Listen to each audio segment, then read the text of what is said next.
Bienvenue dans les histoires d'horreur de Monsieur Mystique.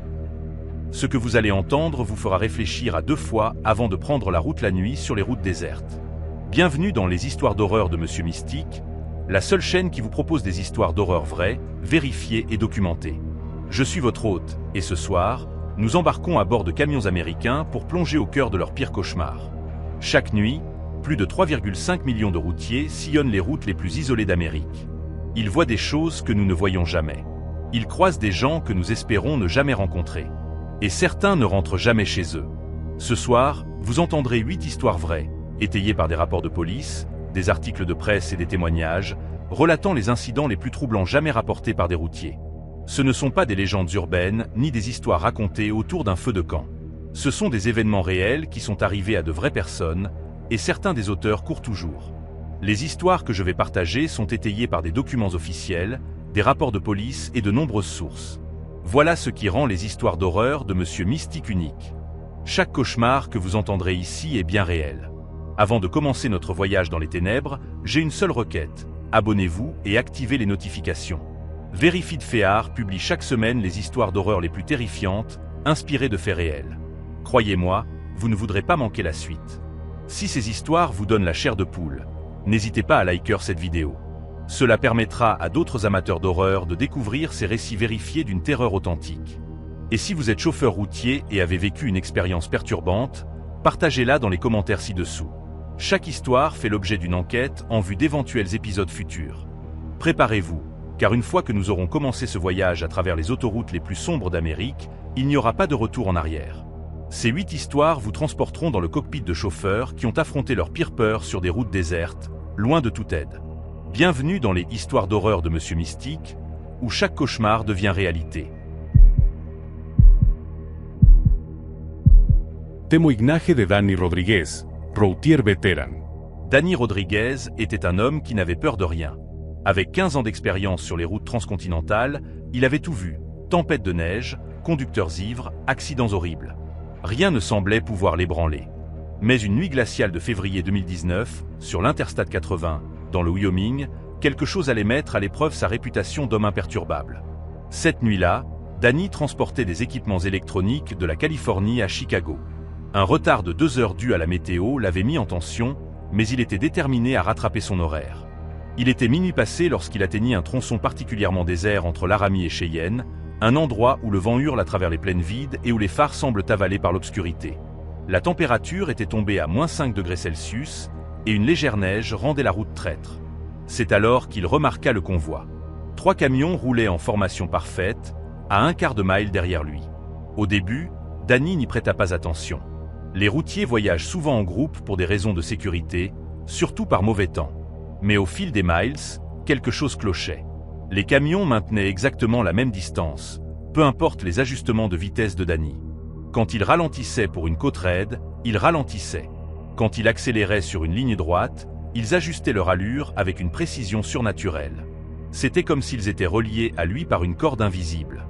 Dani tenta de les contacter par radio CB, en balayant les canaux standards. « Hey, le convoi derrière moi, vous me recevez ?» Rien. Juste des grésillements. Il réessaya sur le canal 19, la fréquence officieuse des routiers. Ici le conducteur en direction de l'Est, au kilomètre 235, je cherche à discuter avec les 3 camions qui me suivent. Toujours rien. Pas même le brouhaha habituel des autres conducteurs dans le secteur. La radio était silencieuse, à l'exception de rares éclats de parasites qui ressemblaient étrangement à des chuchotements si l'on tendait l'oreille. En atteignant un sommet près du kilomètre 240, Dani eut enfin une vue dégagée sur les camions dans ses rétroviseurs.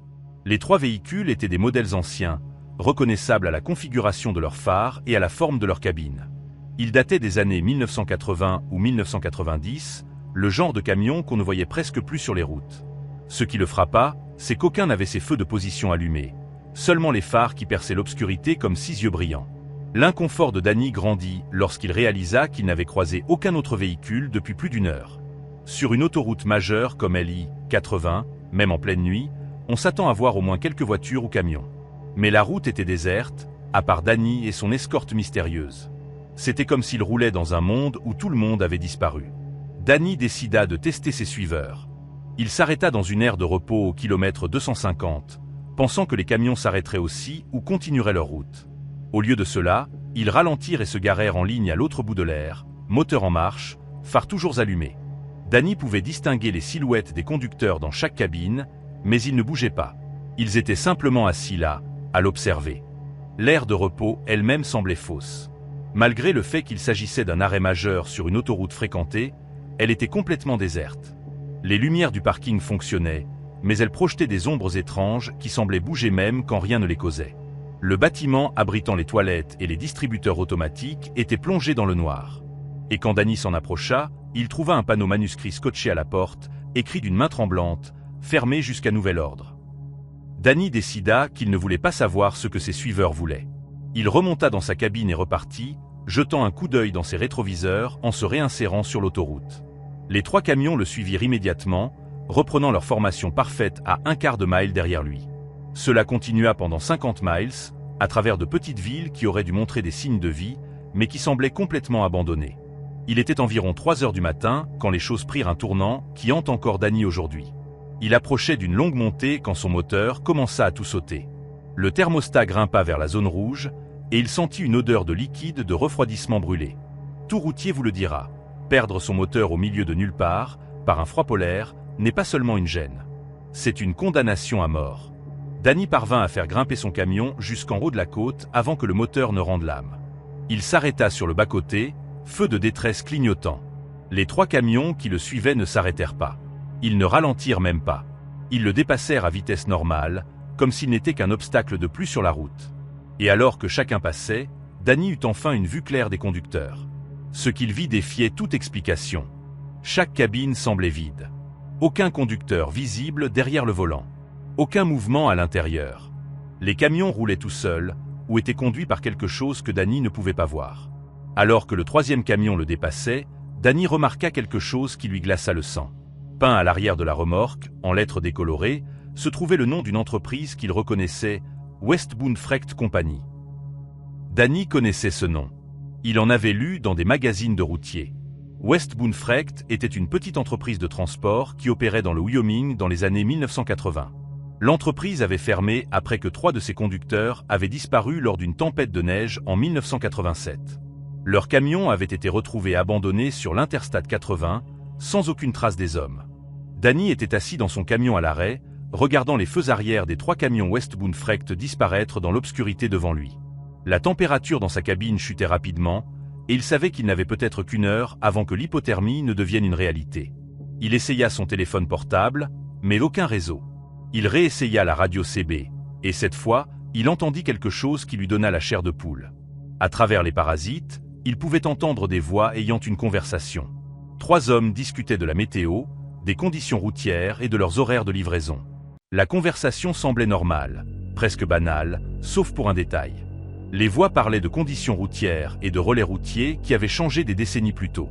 Ils mentionnaient un relais près de Cheyenne qui avait été démoli au début des années 2000, comme s'il était encore ouvert.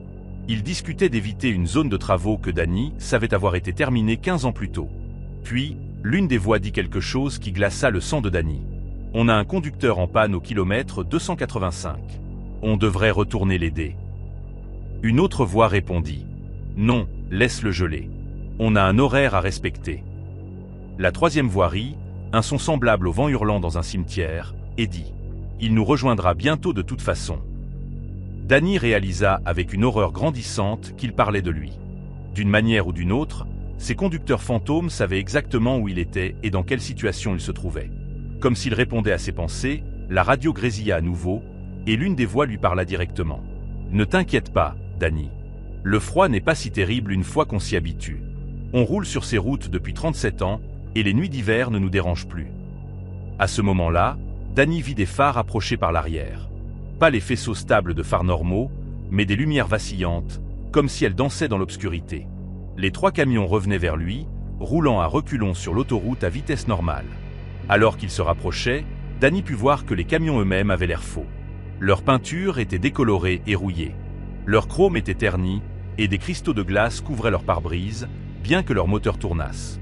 Le camion de tête s'arrêta directement derrière la remorque de Danny, et il entendit le claquement d'une portière. Des pas craquèrent dans la neige en direction de sa cabine. Mais quand Danny regarda dans ses rétroviseurs, il ne vit personne marcher. Les pas s'arrêtèrent à sa portière côté conducteur, et quelqu'un frappa. 3 coups lents et délibérés qui résonnèrent dans l'air glacé. Une voix appela, étouffée par le vent, mais clairement audible. « Problème de moteur, mon ami. On peut te donner un coup de main. » La voix semblait amicale, mais il y avait quelque chose qui n'allait pas. Quelque chose qui faisait penser à Danny à des cordes vocales gelées et à des lèvres bleues de gelure. Basi griega, Danny. Sois pas impoli. On sait que t'es là, et on sait que t'as bien froid. Ouvre, et on va te réchauffer comme il faut. La température dans la cabine de Danny continuait de chuter, et sa respiration sortait en nuages visibles. Il commençait à grelotter de manière incontrôlable, et il savait que ses visiteurs mystérieux avaient raison. Il ne tiendrait pas longtemps dans le froid. Mais quelque chose lui disait qu'accepter leur aide serait bien pire que de mourir de froid. C'est alors que Danny entendit le bruit d'un autre moteur approchant de l'est. De vrais phares, stables, chauds et normaux, perçaient l'obscurité alors qu'un patrouilleur du Wyoming s'arrêtait derrière le convoi fantôme. Danny regarda dans ses rétroviseurs alors que les gyrophares du véhicule de police commençaient à clignoter, illuminant les 3 camions qui le suivaient. Mais sous la lumière rouge et bleue, Danny put voir que les camions étaient différents. Ils étaient toujours les mêmes modèles anciens, mais maintenant, ils avaient l'air d'appartenir à un musée. Leur peinture était complètement délavée. Leurs pneus étaient plats et craquelés, et du givre couvrait chaque surface. Le plus troublant, c'était qu'ils pouvaient voir à travers les vitres des cabines jusqu'au siège au-delà. Les camions étaient définitivement vides. Le haut-parleur du patrouilleur grésilla. Conducteur du véhicule en panne, ici la police d'État du Wyoming. Tout va bien là-dedans. Danny n'avait jamais été aussi heureux d'entendre une voix humaine de sa vie. Il attrapa sa radio CB et répondit. Tout va bien, officier. Moteur surchauffé, mais... Danny regarda à nouveau dans ses rétroviseurs, mais les camions avaient disparu. Complètement évaporés, comme s'ils n'avaient jamais été là. Les policiers passèrent les 2 heures suivantes à aider Danny à remettre son camion en marche. Un problème simple, un tuyau de liquide de refroidissement desserré qui n'aurait pas dû causer une panne totale comme celle que Danny avait subie. Pendant qu'il travaillait, Danny leur raconta l'histoire des 3 camions qu'il avait suivis. Le policier écouta sans commenter jusqu'à ce que Danny termine son récit. Puis, l'officier dit quelque chose qui hante encore Danny aujourd'hui. Vous n'êtes pas le premier conducteur à signaler avoir vu des camions Westbound Freight sur ce tronçon d'autoroute. On reçoit peut-être 3 ou 4 rapports par an, toujours pendant les tempêtes d'hiver, toujours impliquant des conducteurs en panne autour du kilomètre 285. Le truc bizarre, c'est qu'on a enquêté sur la disparition originale de ces conducteurs Westbound en 87. On a retrouvé leur camion ici même, à cet endroit précis, moteur en marche et chauffage à fond. Mais les cabines étaient gelées de l'intérieur, comme si elles avaient été abandonnées dans le froid pendant des jours. Danny parvint à remettre son camion en marche et termina sa livraison à Chicago sans autre incident. Mais il n'a jamais repris cette portion de LI-80 à travers le Wyoming, surtout pas en hiver. Il a opté pour un itinéraire plus au sud, qui ajoute 2 jours à ses trajets transcontinentaux. Mais comme le dit Danny, 2 jours de plus sur la route, c'est un petit prix à payer pour éviter de passer l'éternité dans un convoi de camionneurs morts. La partie vraiment troublante de cette histoire n'est pas seulement ce que Danny a vécu. C'est que la police d'État du Wyoming a confirmé qu'ils avaient des dossiers sur 17 rencontres similaires au cours des 32 dernières années. 17 conducteurs qui sont tombés en panne au kilomètre 285 et ont rapporté avoir été approchés par le convoi fantôme de Westbound Freight. Parmi ces 17 conducteurs, 3 n'ont jamais été revus. Leurs camions ont été retrouvés dans le même état que les véhicules Westbound originaux. Moteur en marche, chauffage allumé, cabine gelée et aucune trace des conducteurs. La police refuse de commenter officiellement les disparitions, mais l'officier Mitchell Thompson, qui avait aidé Danny cette nuit-là, a pris sa retraite 6 mois plus tard. Dans son interview de retraite avec le journal local, il a dit quelque chose qui ajoute une dernière touche glaciale à ce récit. Certaines routes retiennent leurs fantômes, et certains fantômes ne se contentent pas de hanter. Ils essaient toujours d'achever leur trajet, et ils cherchent toujours des conducteurs pour rejoindre leur convoi. Témoignage de Lisa Patterson, routière de longue distance. Lisa Patterson était une conductrice qui connaissait chaque autoroute majeure des États-Unis comme sa poche.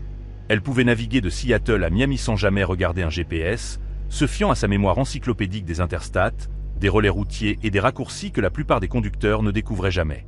C'était une nuit humide d'août 2021 quand Lisa transportait des meubles de la Caroline du Nord au Texas, empruntant son itinéraire habituel le long de l'Interstate 40. Elle était en avance sur son horaire et se sentait bien, prête à faire une livraison anticipée, quand elle tomba sur des travaux inattendus près de la frontière entre le Tennessee et l'Arkansas. L'autoroute était complètement fermée à cause d'un camion-citerne renversé, et les panneaux de déviation dirigeaient le trafic vers une série de routes secondaires qui finiraient par rejoindre la Highway 67 Sud. Lisa avait déjà emprunté ce détour 2 ans plus tôt, alors elle n'était pas particulièrement inquiète. Le détour ajoutait 40 miles à son trajet, mais cela lui permettrait de contourner les travaux et de reprendre sa route. Ce qu'elle ne réalisait pas, c'est que les travaux routiers et le développement rural avaient radicalement changé la zone depuis sa dernière visite. De nouvelles routes avaient été construites, d'anciennes abandonnées, et les panneaux de déviation qu'elle suivait étaient en réalité des reliques d'un ancien projet de construction qui aurait dû être retiré des mois plus tôt. Quand Lisa se rendit compte qu'elle était perdue, elle roulait depuis plus d'1 heure sur des routes de campagne de plus en plus étroites. Son GPS avait perdu le signal 20 minutes plus tôt, et sa radio CB ne captait que des grésillements.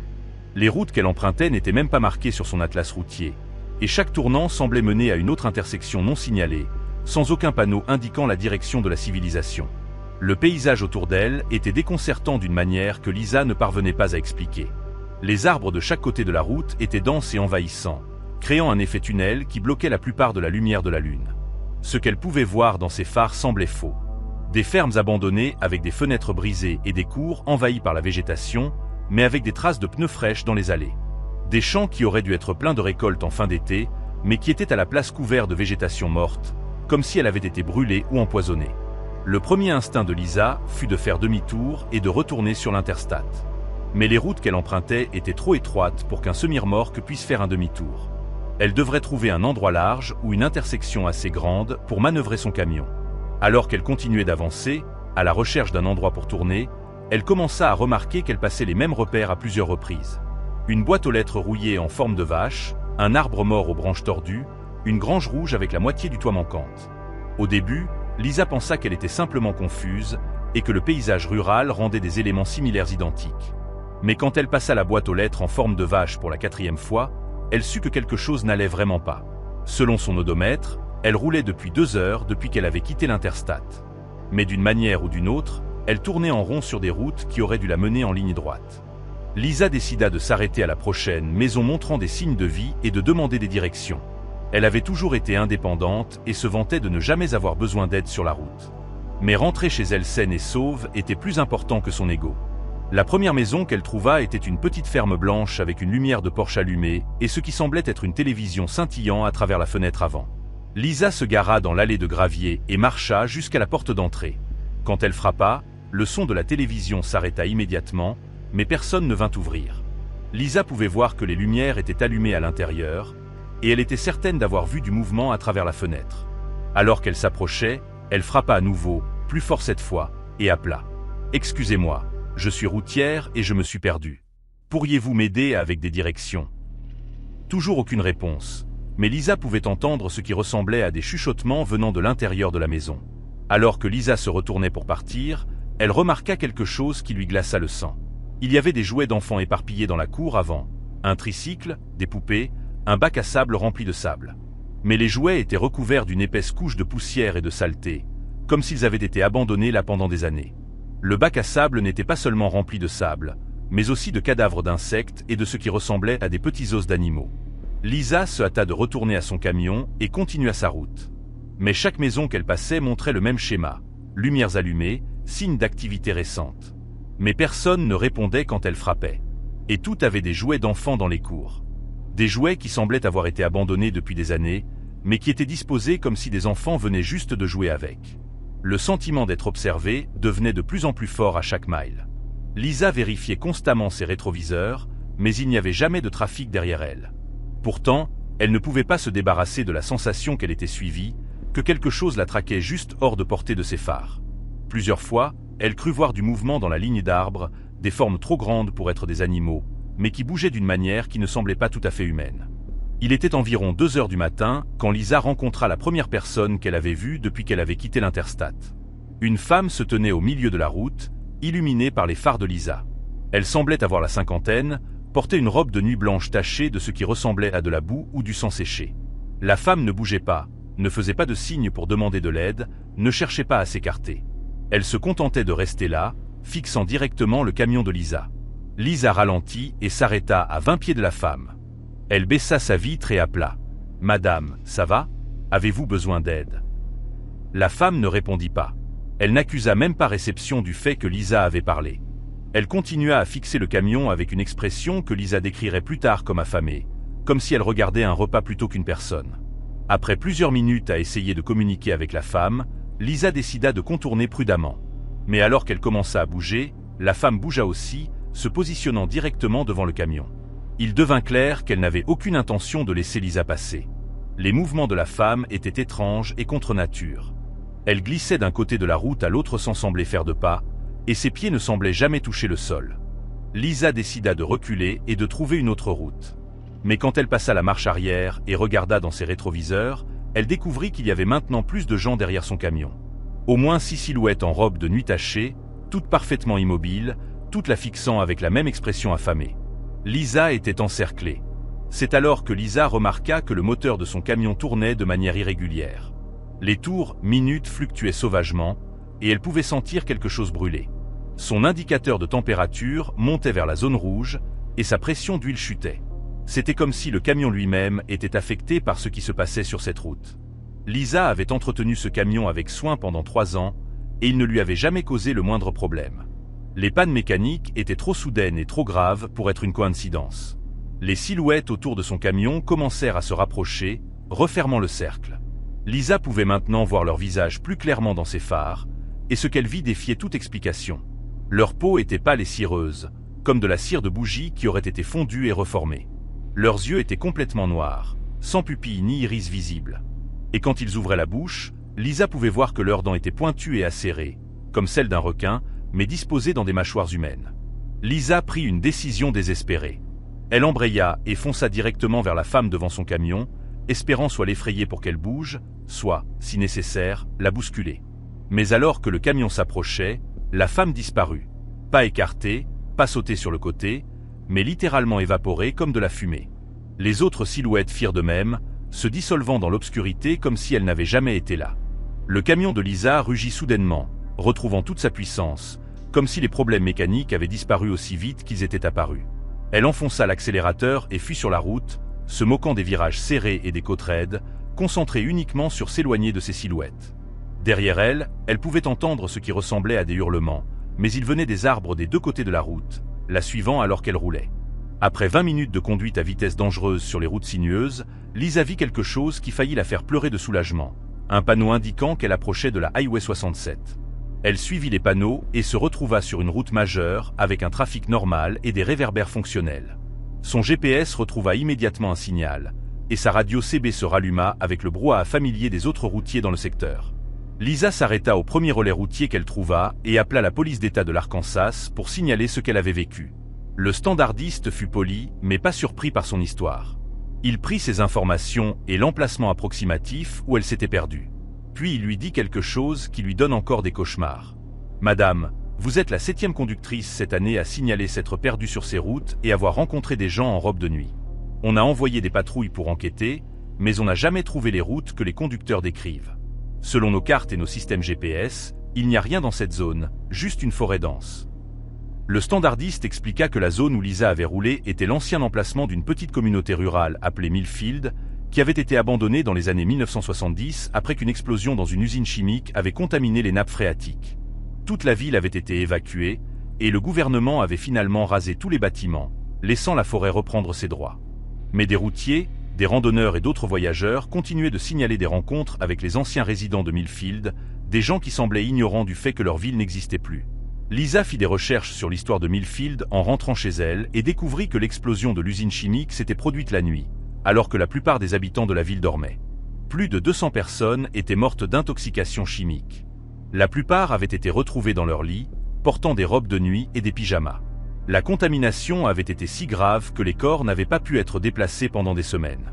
Et quand les équipes de nettoyage étaient enfin arrivées, beaucoup des victimes avaient été altérées par les produits chimiques de manière que les rapports officiels décrivaient seulement comme des changements physiques significatifs chez les individus décédés.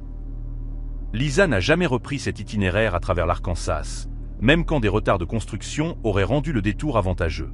Elle a aussi remarqué que les autres routiers qui connaissaient la zone évitaient de parler de ces routes secondaires. Et quand on les pressionnait pour plus de détails, ils changeaient rapidement de sujet. C'était comme s'il y avait une entente tacite parmi les conducteurs que certains endroits valaient mieux être laissés non découverts. Et que certaines routes mènent à des destinations qu'aucun être vivant ne devrait visiter. La partie la plus troublante de l'histoire de Lisa n'est pas la rencontre elle-même, mais ce qui s'est passé ensuite. 3 semaines plus tard, Lisa reçut un colis à son adresse personnelle. Un colis sans adresse d'expéditeur et avec un tampon postal d'un bureau de poste fermé depuis 1978. À l'intérieur du colis se trouvait une poupée d'enfant, identique à l'un des jouets qu'elle avait vus dans la cour de la première maison où elle s'était arrêtée pour demander des directions. La poupée portait une mini-robe de nuit tachée de la même substance sombre que celle qu'elle avait vue sur les silhouettes dans la route. Attachée à la poupée se trouvait une note manuscrite à l'encre délavée qui disait simplement « Merci d'avoir visité Millfield. Nous espérons que vous reviendrez bientôt. Nous recevons si peu de visiteurs ces jours-ci et nous cherchons toujours de nouveaux résidents pour rejoindre notre communauté. » La note était signée de douzaines de noms écrits dans des écritures différentes, comme si toute la ville avait contribué au message. Lisa jeta la poupée immédiatement, mais le lendemain matin, elle était de retour sur son perron. Elle la brûla dans son jardin, mais en moins d'une semaine, elle reçut un autre colis contenant une poupée identique avec la même note. Cela a continué pendant plus de 2 ans, avec Lisa recevant une nouvelle poupée toutes les quelques semaines. Elle a déménagé 2 fois depuis l'incident initial, mais d'une manière ou d'une autre, les colis la retrouvaient toujours. Lisa conduit toujours des trajets de longue distance à travers le pays, mais elle a installé plusieurs unités GPS dans son camion et transporte des cartes détaillées de chaque zone qu'elle traverse. Elle a aussi rejoint des forums en ligne de routiers où les conducteurs partagent des informations sur les routes à éviter. Et elle a découvert que son expérience à Millfield n'était pas unique. Il y a des dizaines de communautés similaires à travers l'Amérique rurale. Des villes qui ont été abandonnées ou détruites, mais qui continuent d'exister sous une certaine forme, peuplées de résidents qui refusent d'accepter que leur temps est passé. Le dernier détail glaçant de l'histoire de Lisa est ce qu'elle a découvert quand elle a recherché les archives postales du bureau de poste qui aurait expédié les poupées. Selon les registres officiels, le bureau de poste de Millfield avait traité sa dernière livraison la veille de l'explosion de l'usine chimique en 1973. Mais les employés postaux du centre régional rapportent qu'ils reçoivent occasionnellement du courrier sortant avec un tampon de Millfield, toujours adressé à des routiers ayant signalé s'être perdus dans la zone. Le service postal n'a aucune explication sur la manière dont ces lettres sont générées ou qui les crée. Mais elles continuent d'être livrées, car techniquement, les adresses sont légitimes et l'affranchissement est correct, même si les timbres utilisés ont été retirés de la circulation depuis des décennies. Témoignage de Marcus Thompson, routier vétéran. Marcus Thompson était un routier qui roulait depuis plus de 12 ans avec le même radio CB. Un Cobra 29 fiable qui ne lui avait jamais posé de problème et avait été son compagnon constant lors d'innombrables nuits solitaires sur la route. C'était une nuit de mars 2020, vers 23 h, alors que Marcus transportait des pièces automobiles de Détroit à Phoenix, qu'il traversait un tronçon particulièrement désertique de l'Interstate 40, au Nouveau-Mexique. Sa radio CB grésilla soudainement, et une transmission capta immédiatement son attention. Une voix, claire comme de l'eau de roche, arriva sur le canal 19. Conducteur en direction de l'est dans le Peterbilt blanc, ici ton ombre. Tu as un problème avec ton pneu arrière gauche de la remorque. Mieux vaut t'arrêter et vérifier avant d'avoir un éclatement. Marcus regarda dans ses rétroviseurs, mais ne vit aucun camion derrière lui. L'autoroute était complètement déserte dans les 2 sens, ce qui n'était pas inhabituel pour cette zone à cette heure de la nuit. Il conduisait bien un Peterbilt blanc, donc la description était exacte. Mais Marcus ne comprenait pas comment quelqu'un pouvait voir son camion alors qu'il n'y avait aucun autre trafic visible. Néanmoins, la sécurité des pneus n'est pas quelque chose que les routiers prennent à la légère. Alors Marcus décida de s'arrêter à la prochaine aire élargie pour faire une inspection rapide. Quand Marcus fit le tour de sa remorque avec une lampe torche, il découvrit que son pneu arrière gauche développait effectivement un renflement dangereux sur le flanc. Le genre de défaut qui pouvait causer un éclatement catastrophique à vitesse d'autoroute. Le pneu devait être changé immédiatement. Marcus était reconnaissant pour l'avertissement, mais il était aussi perplexe quant à savoir qu'il avait prévenu et comment cette personne avait pu voir son camion si clairement alors qu'il ne les voyait pas, eux. Marcus prit sa radio CB et transmit. « Et, ombre, ici le pet blanc que tu as prévenu pour le pneu. Tu avais tout à fait raison. J'ai un renflement dangereux sur le flanc. Je veux te remercier pour l'avertissement. Où es-tu en train de rouler? Je ne vois aucun camion dans aucune direction. » La réponse vint immédiatement. « Ne t'inquiète pas de savoir où je suis, conducteur. Concentre-toi juste sur le changement de ce pneu en toute sécurité. Tu as environ 40 minutes avant que ce flanc ne lâche complètement. » La précision de l'avertissement était déconcertante. Marcus avait vu beaucoup d'éclatements de pneus dans sa carrière, et prédire exactement quand un flanc allait lâcher était presque impossible, même pour les mécaniciens expérimentés.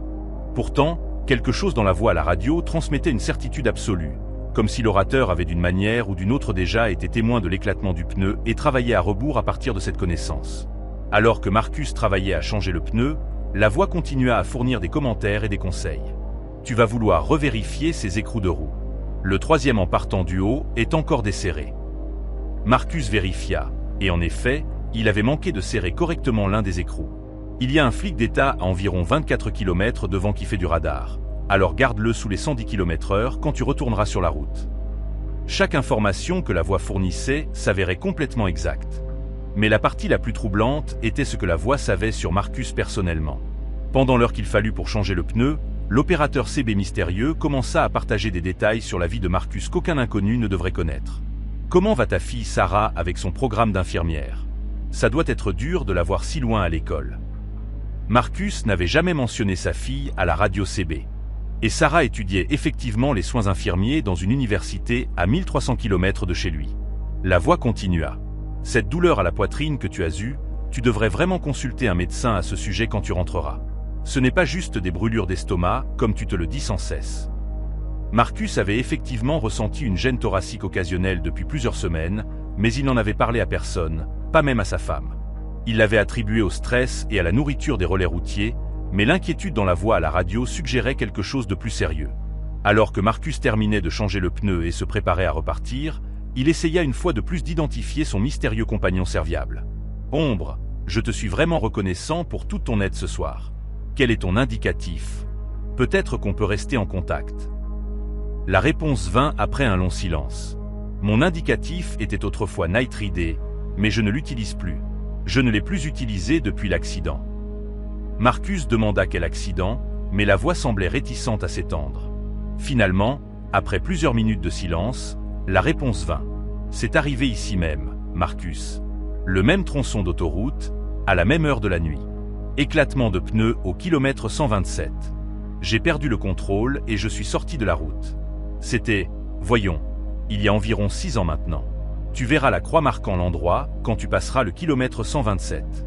Une croix blanche avec des fleurs en plastique que ma femme y a mise. » Marcus sentit un frisson lui parcourir l'échine. La voix prétendait être celle d'un routier mort, quelqu'un qui était décédé dans le même type d'accident que Marcus venait d'éviter. Il voulait écarter cela comme une cruelle blague, mais le niveau de détail sur sa vie personnelle et la précision de tous les avertissements suggéraient quelque chose de beaucoup plus troublant. Alors que Marcus passait le kilomètre 127, ses phares illuminèrent une croix en bois blanc sur le bord de l'autoroute, exactement là où la voix avait dit qu'elle serait. Des fleurs en plastique, décolorées par des années d'intempéries, étaient attachées à la croix. Marcus se gara et marcha jusqu'au marqueur, où il trouva une petite plaque métallique avec une inscription. Thomas Knight Rider Williams, 1962 to 2014. Marie et père bien-aimé, garde le côté brillant vers le haut. Les mains de Marcus tremblaient alors qu'il prenait sa radio CB une dernière fois. Night Ridé, es-tu toujours là? La réponse vint, claire, mais avec une tristesse qui semblait résonner à travers le désert. Je suis toujours ici, Marcus. Cette autoroute, elle retient certains d'entre nous. Je n'ai pas pu m'aider cette nuit-là, mais peut-être que je peux aider d'autres conducteurs à éviter le même sort. Prends soin de toi et fais vérifier cette poitrine. Ta fille a besoin de son père pendant longtemps encore. La radio redevint silencieuse après cela, et Marcus n'entendit plus jamais parler de Night Ridé. Mais quand Marcus rentra chez lui dans le Michigan, 3 jours plus tard, il prit rendez-vous avec son médecin. Les tests révélèrent une grave affection cardiaque nécessitant une intervention chirurgicale immédiate. Selon son cardiologue, si Marcus avait continué à ignorer les symptômes ne serait-ce que quelques semaines de plus, il aurait probablement subi une crise cardiaque massive en conduisant. Marcus fit des recherches sur Thomas Williams et découvrit qu'il avait effectivement été un routier mort dans un accident de véhicule unique au kilomètre 127 en 2014. Williams conduisait depuis plus de 20 ans et était connu parmi les autres routiers pour sa volonté d'aider ses collègues avec des problèmes mécaniques et des conseils routiers. Sa femme confirma que son indicatif CB était bien Night Ridé et qu'il était en train de faire un trajet de Détroit à Phoenix quand l'accident s'était produit. Le détail le plus glaçant que Marcus découvrit fut que Thomas Williams était mort exactement 6 ans jour pour jour avant la rencontre de Marcus avec la voix sur le canal 19, le 1er juillet. Chaque année, à la date anniversaire de sa mort, La police d'État du Nouveau-Mexique reçoit des rapports de routiers affirmant avoir reçu des avertissements sur les dangers de la route de la part de quelqu'un se faisant appeler Night Ridé au kilomètre 127. Les avertissements sont toujours exacts, et ils ont évité des dizaines d'accidents au fil des ans.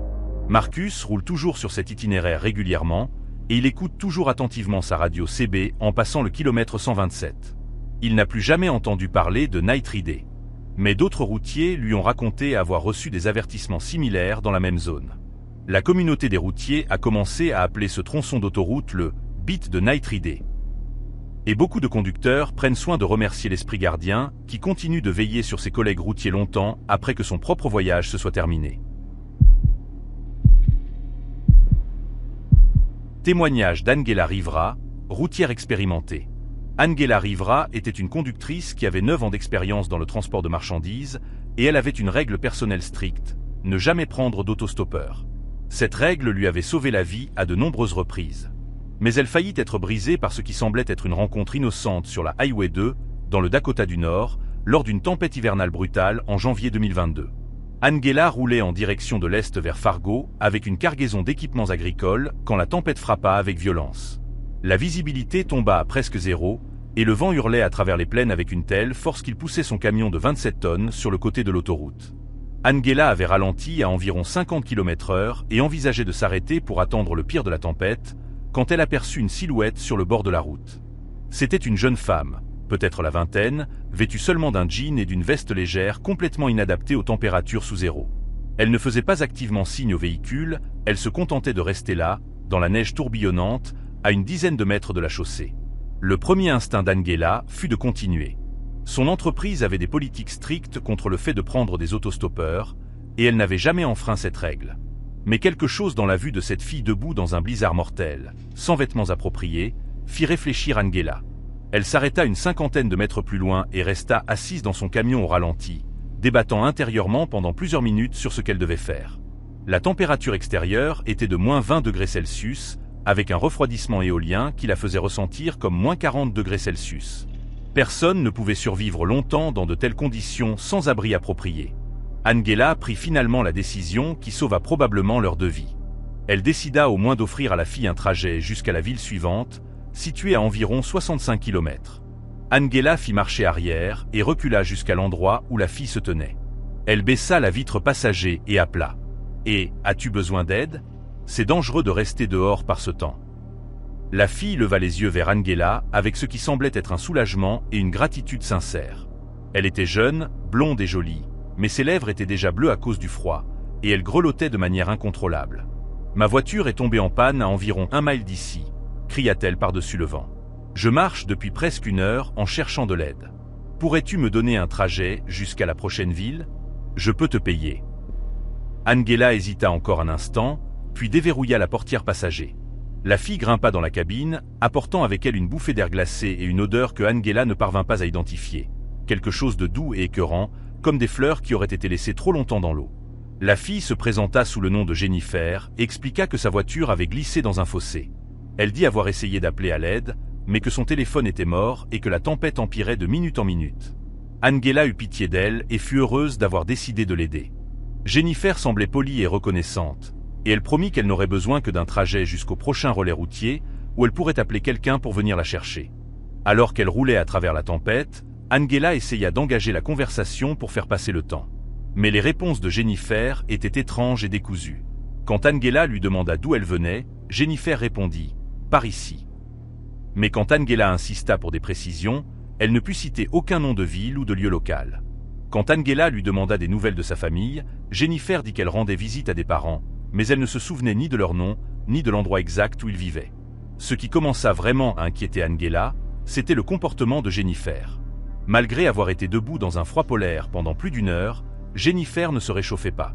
Même avec le chauffage du camion à fond, Jennifer continuait à grelotter, et ses lèvres restaient bleues. Quand Angela lui offrit une couverture de sa couchette, la peau de Jennifer était glaciale au toucher, comme si le froid l'avait pénétrée si profondément que même la chaleur artificielle ne pouvait la réchauffer. À 30 km plus loin, Angela remarqua quelque chose qui lui noua l'estomac. Dans son rétroviseur latéral, elle pouvait voir un autre jeu de phares les suivant à une distance constante, malgré la mauvaise visibilité et les conditions routières dangereuses. Quand Angela ralentissait, le véhicule ralentissait. Quand elle accélérait légèrement, il adaptait son allure. Angela avait appris à faire confiance à ses instincts au fil des années sur la route, et quelque chose dans cette situation lui semblait être un piège. Elle décida de tester ses soupçons. Elle dit à Jennifer qu'elle devait s'arrêter à une station-service qui arrivait dans quelques kilomètres pour vérifier l'arrimage de sa cargaison. La réaction de Jennifer fut immédiate et alarmante. Elle devint agitée et insista pour qu'elle continue à rouler, affirmant que s'arrêter serait dangereux dans la tempête.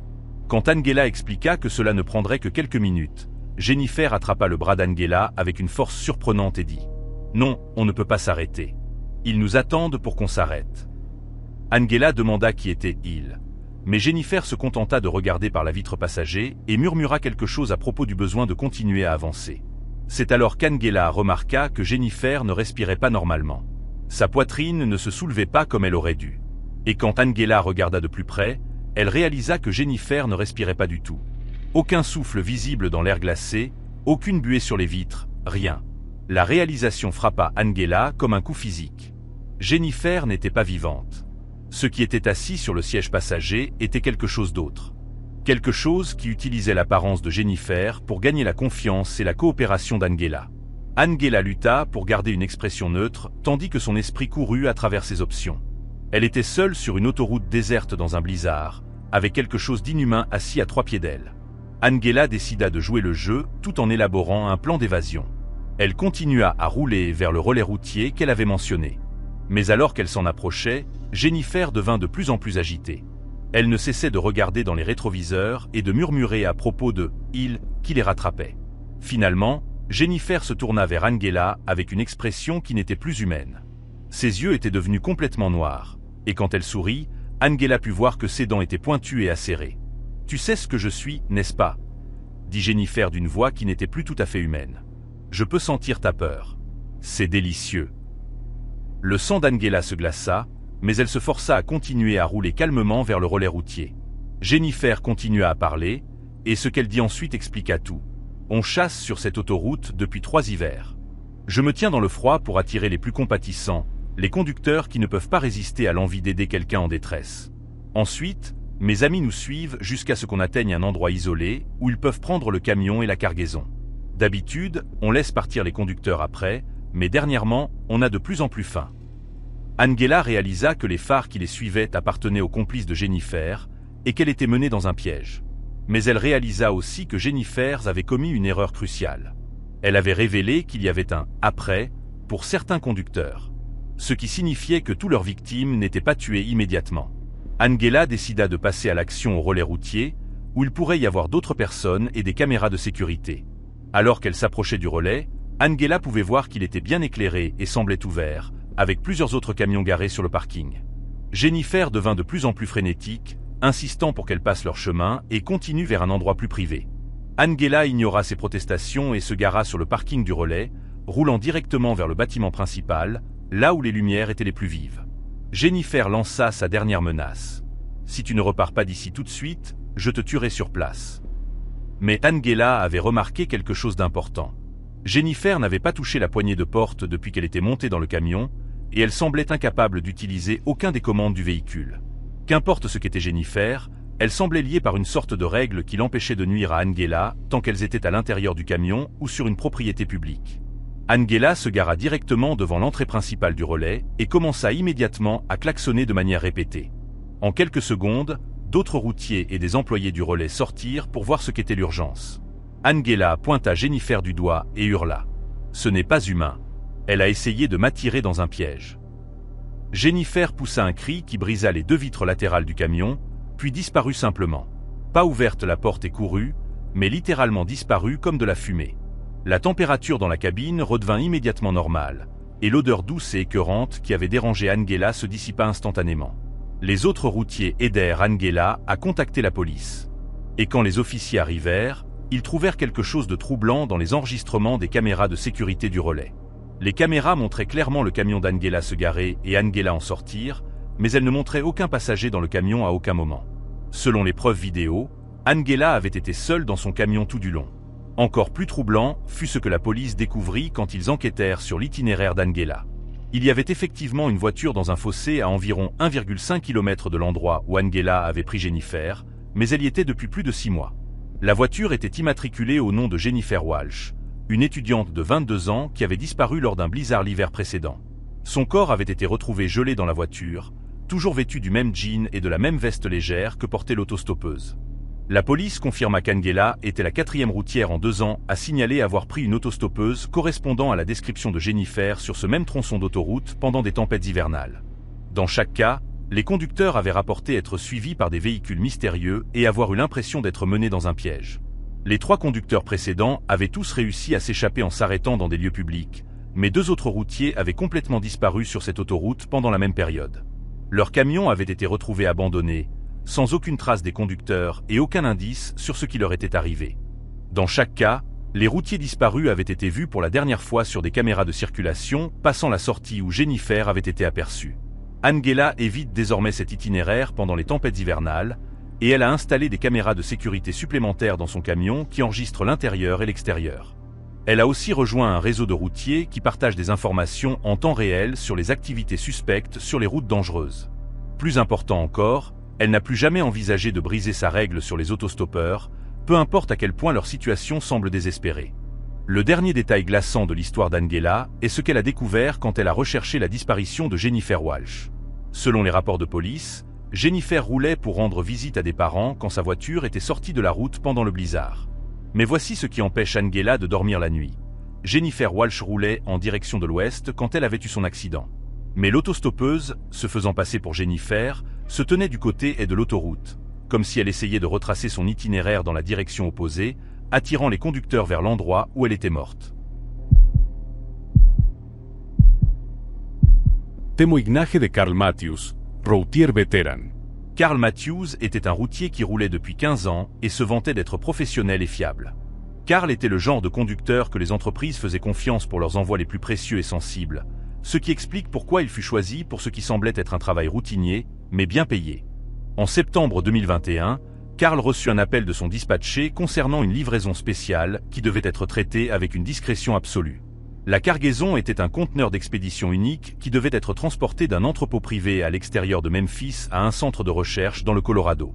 Le salaire était exceptionnel, presque 3 fois son tarif normal. Et les seules exigences étaient que Carl ne devait pas ouvrir le conteneur sous aucun prétexte, qu'il devait conduire sans s'arrêter longtemps et qu'il ne devait discuter de la cargaison avec personne. L'endroit de prise en charge était inhabituel dès le départ. Au lieu d'un quai de chargement normal, Carl fut dirigé vers un complexe d'entrepôts isolés à 50 km de Memphis, entouré de clôtures hautes et de caméras de sécurité. L'installation ressemblait plus à une base gouvernementale qu'à une opération d'expédition commerciale. Carl fut accueilli par des hommes en costume sombre qui vérifièrent son identité à plusieurs reprises et lui firent signer plusieurs accords de confidentialité avant de lui permettre d'entrer sur la propriété. Le conteneur lui-même était différent de tout ce que Carl avait jamais transporté. À l'extérieur, c'était un conteneur standard de 6 mètres, mais il avait été lourdement modifié avec des serrures supplémentaires, des plaques de renfort, et ce qui semblait être une sorte de système de ventilation. Le plus troublant, c'était que le conteneur était équipé d'un équipement de surveillance de température et de ce qui ressemblait à des capteurs de mouvement fixés sur les parois extérieures. Les hommes chargeant le conteneur étaient extrêmement prudents et méthodiques, utilisant un équipement spécialisé pour le fixer à la remorque de Carl. Ils insistèrent pour tester les systèmes de retenue à plusieurs reprises et donnèrent à Carl une enveloppe scellée contenant ses instructions de livraison, qu'il ne devait pas ouvrir avant d'être à 80 km du lieu de prise en charge. Carl avait déjà transporté des cargaisons gouvernementales classifiées, donc les mesures de sécurité ne l'alarmèrent pas particulièrement, mais quelque chose dans toute l'opération semblait différent, plus urgent et plus secret que d'habitude. Carl commença son voyage vers le Colorado, et pendant les premières heures, tout semblait normal. Le conteneur était bien équilibré et n'affectait pas la tenue de route de son camion, et il fit bon temps sur les autoroutes. Mais environ 4 heures après le début du trajet, alors que la nuit approchait, Carl commença à remarquer des bruits étranges provenant de sa remorque. Au début, il les attribua aux vibrations normales de la route et au déplacement de la cargaison. Mais en écoutant plus attentivement, le son semblait délibéré et rythmé. Cela ressemblait à quelque chose qui bougeait à l'intérieur du conteneur, non pas en glissant ou en roulant comme une cargaison desserrée, mais en se déplaçant avec un but. Carl essaya de chasser ses inquiétudes, se rappelant que le conteneur était censé être scellé et qu'il entendait probablement des bruits de l'autoroute ou des sons mécaniques de son camion. Mais les bruits continuèrent et devinrent plus prononcés à mesure que la nuit tombait. Carl pouvait entendre ce qui ressemblait à des grattements ou des frottements contre les parois intérieures du conteneur, toujours depuis le même endroit, près de l'avant de la remorque. Les grattements duraient plusieurs minutes, puis s'arrêtaient complètement, pour reprendre avec plus d'intensité. Karl commença à se demander s'il n'y avait pas un animal piégé à l'intérieur du conteneur, mais les documents d'expédition indiquaient clairement que la cargaison était des matériels de recherche, sans mention de bétail. Vers 22 heures, Karl s'arrêta dans un relais routier au Kansas pour faire le plein et manger un morceau. Alors qu'il faisait le tour de son camion pour son inspection de sécurité routinière, il remarqua quelque chose qui lui glaça le sang. Il y avait de petites gouttelettes de ce qui semblait être du sang suintant du joint inférieur du conteneur. Pas beaucoup, juste quelques gouttes ici et là, mais assez pour former de petites flaques sous la remorque. Le premier instinct de Karl fut d'appeler son dispatcher, mais les accords de confidentialité qu'il avait signés interdisaient spécifiquement de contacter qui que ce soit au sujet de la cargaison, sauf en cas de grave urgence. Karl n'était pas sûr que quelques gouttes de ce qui pourrait être du sang constituaient une urgence majeure, surtout puisque le conteneur lui-même semblait sécurisé et intact. Karl décida de continuer à rouler, mais il gardait sa radio CB sur le canal 19 et son téléphone portable à portée de main au cas où il devrait appeler à l'aide. Les bruits de grattement du conteneur continuèrent toute la nuit, devenant parfois si forts que Karl pouvait les entendre par-dessus le bruit du moteur et de la route. Ce qui était encore plus troublant, c'était que le son semblait réagir aux stimuli externes. Chaque fois que Karl freinait ou changeait de voie, les grattements devenaient plus frénétiques, comme si ce qui était à l'intérieur du conteneur pouvait sentir les mouvements du camion. Vers 3 heures du matin, Karl rencontra quelque chose qui le hante encore aujourd'hui. Il roulait sur une section reculée d'une autoroute du Colorado quand les capteurs de mouvement de son camion commencèrent à enregistrer du mouvement sur la remorque. Pas les vibrations normales du voyage sur route, mais un mouvement distinct, comme si quelque chose de lourd se déplaçait à l'intérieur du conteneur. Le camion de Karl était équipé d'un système sophistiqué de surveillance de chargement qui pouvait détecter les déplacements de cargaison. Et selon les capteurs, quelque chose pesant environ 90 kg se déplaçait librement à l'intérieur du conteneur censé être scellé. Karl se gara dans une aire de repos pour enquêter. Mais dès que le camion s'immobilisa complètement, tout mouvement à l'intérieur du conteneur cessa. Le bruit de grattement s'arrêta. Les capteurs de mouvement revinrent à la normale, et tout devint étrangement silencieux. Karl fit le tour de la remorque avec une lampe torche. Et c'est alors qu'il découvrit quelque chose qui lui fit remettre en question tout ce qu'il croyait savoir sur sa cargaison. Il y avait des empreintes de mains sur l'extérieur du conteneur, des empreintes humaines pressées contre le métal de l'intérieur avec une telle force qu'elles avaient créé des impressions visibles sur les parois extérieures. Les empreintes étaient concentrées autour de ce qui aurait été la hauteur des yeux pour un adulte, comme si quelqu'un à l'intérieur du conteneur avait essayé de se frayer un chemin vers l'extérieur. Le plus troublant, c'était que les empreintes semblaient fraîches, avec des traces d'humidité qui ressemblaient à de la transpiration ou à de la condensation de la peau humaine. Karl appela immédiatement le numéro d'urgence qu'on lui avait donné pour la société d'expédition. Mais le téléphone sonna dans le vide sans réponse. Il essaya d'appeler son dispatcher, mais n'obtint qu'un message disant que le numéro n'était plus en service. Karl commençait à réaliser qu'il avait peut-être été trompé sur la nature de sa cargaison et qu'il était peut-être impliqué dans quelque chose d'illégal ou de dangereux. C'est alors que Karl entendit la voix. Elle était étouffée et déformée par les parois du conteneur, mais c'était clairement humaine. Une voix d'homme appelant. « Aidez-moi. S'il vous plaît, aidez-moi. Je ne sais pas où je suis. S'il vous plaît, ne me laissez pas ici. » La voix était faible et désespérée, comme celle de quelqu'un qui aurait été piégé pendant des jours sans nourriture ni eau. Karl essaya de répondre, appelant. « Je vais vous sortir de là. Pouvez-vous me dire combien de personnes sont dans le conteneur avec vous ?» La réponse le glaça jusqu'aux os. « Il en reste 3 d'entre nous. Il y en avait plus, mais ils n'ont pas tenu. » Karl réalisa qu'il transportait des personnes kidnappées et que certaines d'entre elles étaient déjà mortes pendant le trajet. Il appela immédiatement le 911 et signala sa position et sa situation à la police d'État du Colorado. En moins de 20 minutes, des véhicules de police et des secours avaient encerclé l'aire de repos, et une équipe spécialisée en matières dangereuses commença à travailler pour ouvrir le conteneur en toute sécurité. Ce qu'ils trouvèrent à l'intérieur défiait toute explication et contredisait tout ce que Karl croyait savoir sur sa cargaison. Le conteneur était complètement vide, à l'exception d'un système sophistiqué de contrôle climatique et de ce qui semblait être un équipement de surveillance médicale. Il n'y avait aucune personne, vivante ou morte, à l'intérieur du conteneur, mais il y avait des preuves que des gens y avaient été récemment. Des effets personnels, des emballages de nourriture, et ce qui semblait être une littérature de fortune dans un coin. Le plus troublant, c'était que l'équipement de surveillance à l'intérieur du conteneur enregistrait toujours des signes vitaux. Des rythmes cardiaques, des schémas respiratoires, et une activité cérébrale pour 3 individus distincts. Selon les relevés médicaux, 3 personnes étaient vivantes et conscientes à l'intérieur du conteneur, mais il n'y avait personne. L'enquête de police révéla que Karl avait été embauché par une société écran liée à des opérations de trafic humain illégal, mais l'organisation avait complètement disparu après l'arrestation de Karl. L'entrepôt où il avait pris le conteneur fut trouvé abandonné, sans aucune trace des hommes qui avaient chargé son camion. Le plus mystérieusement, il n'y avait aucun enregistrement de l'existence du conteneur. Les numéros de série étaient faux, et les documents d'expédition que Karl avait reçus étaient des contrefaçons sophistiquées. Karl fut finalement disculpé de toute mauvaise action quand les enquêteurs confirmèrent qu'il avait été trompé et manipulé par l'organisation de trafic, mais l'affaire ne fut jamais résolue. Et le sort des personnes dont Karl avait entendu les voix et dont les signes vitaux étaient détectés par l'équipement de surveillance reste inconnu.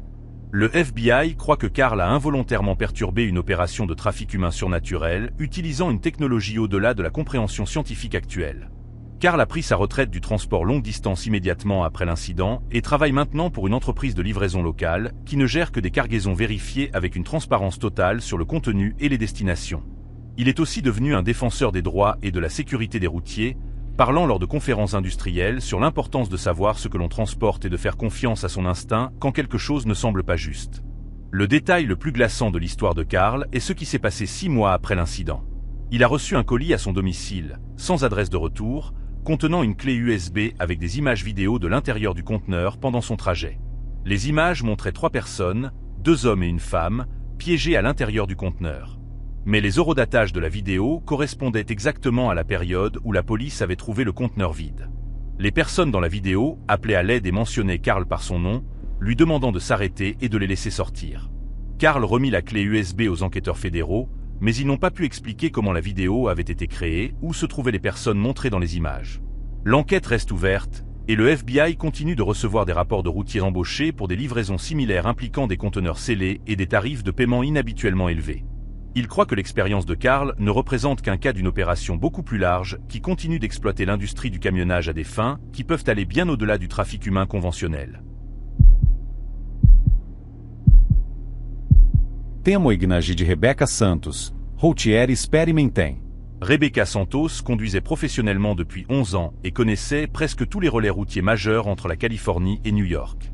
Alors, quand elle entra dans ce qui semblait être une nouvelle installation sur l'Interstate 70 dans le Missouri, elle pensa avoir simplement découvert un emplacement récemment ouvert. Il était 2h30 du matin, un mardi d'octobre 2021, quand Rebecca repéra les panneaux du relais routier annonçant « Big Jimmy's 24, Hour Plaza ». Prochaine sortie, tous services disponibles. Rebecca avait emprunté cet itinéraire des dizaines de fois au fil des ans et ne se souvenait pas avoir vu ce relais routier particulier auparavant, mais de nouvelles installations ouvraient tout le temps, et les panneaux avaient l'air professionnels et légitimes. Rebecca avait besoin de carburant et d'une pause, alors elle décida d'aller voir. Le relais routier semblait parfaitement normal depuis l'autoroute. Lumière vive, une grande aire de stationnement avec beaucoup d'espace pour les gros camions, et un bâtiment principal moderne avec une configuration typique de magasin de commodités et de restaurant. Rebecca se gara à la pompe à carburant et remarqua que, malgré le fait qu'il était bien après minuit, l'endroit était animé avec d'autres routiers faisant le plein et se déplaçant dans le parking. Tout semblait parfaitement routinier. Rebecca commença à faire le plein et remarqua que le prix du diesel était significativement plus bas que ce qu'elle avait vu dans d'autres stations. Presque 40 centimes le gallon moins cher que la moyenne nationale. Quand elle en fit la remarque à l'employé qui sortit pour nettoyer son pare-brise, il sourit et dit « On garde nos prix bas pour fidéliser la clientèle. Une fois que vous vous arrêtez ici, vous voudrez revenir. » Quelque chose dans la manière dont il l'avait dit rendit Rebecca légèrement mal à l'aise, mais elle apprécia les économies et décida d'entrer pour prendre un café et des encas.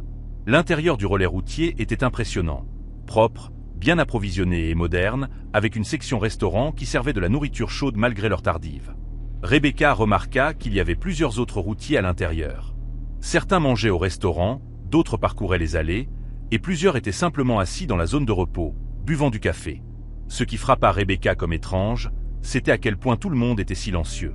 Il n'y avait aucun des bavardages et de la camaraderie habituelle entre routiers qu'on s'attendrait à trouver dans un relais routier animé. Rebecca prit ses articles et s'approcha de la caisse, où une femme d'âge moyen et amicale enregistra ses achats. Alors que la caissière traitait son paiement, elle demanda à Rebecca « Allez-vous rester avec nous ce soir ? Nous avons d'excellentes installations pour dormir, et beaucoup de nos clients trouvent que, une fois qu'ils se reposent ici, ils n'ont plus envie de partir. » Rebecca déclina poliment, expliquant qu'elle préférait dormir dans son propre camion, mais la réponse de la caissière fut inhabituelle. C'est ce qu'ils disent tous au début. Mais Big Jimmy's a une manière de plaire aux gens. Alors que Rebecca retournait vers son camion, elle commença à remarquer des choses qui ne lui avaient pas frappé à son arrivée. Les autres routiers dans le parking bougeaient très lentement et de manière délibérée, presque comme s'ils marchaient en dormant. Plusieurs conducteurs se contentaient de se tenir à côté de leur camion, ne faisant rien de productif, se contentant de fixer le vide. Quand Rebecca essaya d'établir un contact visuel ou de faire un signe à d'autres conducteurs, ils ne répondaient pas ou lui donnaient des regards vides qui semblaient la traverser. Rebecca décida qu'elle voulait partir immédiatement. Mais quand elle grimpa dans son camion et essaya de démarrer le moteur, rien ne se passa. Tous ces systèmes électriques fonctionnaient. Lumière, radio, tableau de bord. Mais le moteur refusait de démarrer. Rebecca avait conduit ce camion pendant 3 ans sans aucun problème mécanique, et il avait parfaitement fonctionné quand elle était arrivée au relais routier. Elle essaya plusieurs fois, mais le moteur resta complètement mort. Rebecca retourna à l'intérieur pour demander s'il y avait un mécanicien de service. La même caissière qui l'avait servi plus tôt sembla, peu surprise par le problème. « Oh, ça arrive parfois », dit-elle avec désinvolture. « L'altitude ici affecte certains moteurs. Ne vous inquiétez pas, notre personnel d'entretien pourra y jeter un coup d'œil demain matin. En attendant, pourquoi ne pas vous reposer un peu? Nous avons des chambres de sommeil très confortables. » Rebecca insista sur le fait qu'elle devait repartir immédiatement et demanda s'il y avait quelqu'un qui pouvait regarder son camion tout de suite. La caissière la dirigea vers un homme nommé Jim, probablement le Big Jim, après qui le relais routier était nommé, qui était assis dans la section restaurant, buvant un café. Jim était un homme imposant, d'apparence amicale, dans la soixantaine, qui accueillit Rebecca chaleureusement et proposa de jeter un coup d'œil à son camion. Jim suivit Rebecca sur le parking et passa environ 15 minutes à examiner son moteur. Il prétendit avoir trouvé le problème, une connexion électrique desserrée. Et après quelques bidouillages sous le capot, le moteur de Rebecca démarra immédiatement. Elle était reconnaissante pour l'aide et offrit de payer Jim pour son temps, mais il refusa tout paiement. « Contentez-vous de vous souvenir de nous quand vous repasserez par ici », dit-il avec un sourire qui n'atteignait pas tout à fait ses yeux. Rebecca remercia Jim et se prépara à partir. Mais alors qu'elle effectuait son inspection avant départ, elle remarqua quelque chose qui la mit extrêmement mal à l'aise. Chaque camion dans le parking avait la même modification. Un petit appareil électronique fixé au compartiment moteur qu'elle ne reconnaissait pas.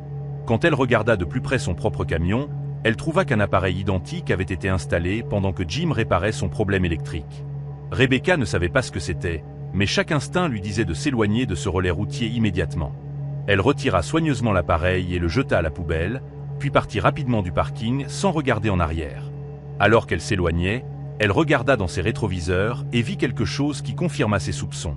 Plusieurs camions sortaient du parking derrière elle, formant un convoi qui commença à la suivre sur l'autoroute. Rebecca roula aussi vite qu'elle le pouvait en toute sécurité, mais le convoi de camions resta derrière elle pendant plus de 80 km, maintenant toujours la même distance. Elle essaya de contacter d'autres conducteurs sur sa radio CB pour signaler la situation. Mais tout ce qu'elle reçut en réponse furent des messages cryptiques comme « Tu ne peux pas quitter Big Jim S. Reviens au plaza, là où est ta place. » Les voix à la radio sonnaient plates et sans émotion, comme des gens parlant contre leur gré. Rebecca perdit finalement ses suiveurs en prenant une sortie inattendue et en roulant à travers une série de routes secondaires jusqu'à ce qu'elle atteigne un autre relais routier qu'elle savait légitime. Elle appela immédiatement la police pour signaler son expérience. Mais quand elle essaya de fournir l'emplacement de Big Jim S24, Hour Plaza, elle rencontra un problème. Selon son GPS et son atlas routier, il n'y avait aucun relais routier à cette sortie sur l'Interstate 70. La police fut polie mais sceptique, jusqu'à ce que Rebecca leur montre l'appareil électronique qu'elle avait retiré de son camion. Les officiers n'avaient jamais rien vu de tel et appelèrent des spécialistes de la police d'État du Missouri pour l'examiner. L'appareil s'avéra être un système sophistiqué de suivi et de contrôle qui pouvait surveiller et désactiver à distance les moteurs de véhicules. La technologie était beaucoup plus avancée que tout ce qui était commercialement disponible, et les enquêteurs furent incapables de déterminer qui l'avait fabriqué. Rebecca fournit des directions détaillées pour localiser le relais routier, et la police mena une enquête le lendemain.